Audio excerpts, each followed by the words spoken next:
চকরিয়া পেকুয়া এলাকা নিয়ে গঠিত কক্সবাজার ১ আসনে বিএনপির মনোনীত প্রার্থী তিনবারের সাবেক সাংসদ ও জাতীয় স্থায়ী কমিটির সদস্য সালাউদ্দিন আহমদ প্রায় ১৪ বছর পর নিজ নির্বাচনী এলাকায় গণসংযোগ করতে মাঠে ফিরেছেন। চকরিয়া খুটাখালীর পীর সাহেবের কবর জিয়ারতের মধ্য দিয়ে ত্রয়োদশ জাতীয় সংসদ নির্বাচনের আনুষ্ঠানিক নির্বাচনী প্রচারণা শুরু করেন তিনি। টানা তৃতীয়বার অর্জন করেছে দেশের সেরা সুপার ব্র্যান্ড স্বীকৃতি বসুন্ধরা টিস্যু।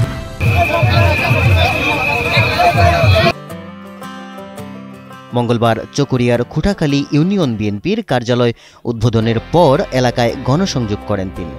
গণসংযোগ শেষে একটি পথসভায় বক্তব্য রাখেন সালাউদ্দিন আহমদ।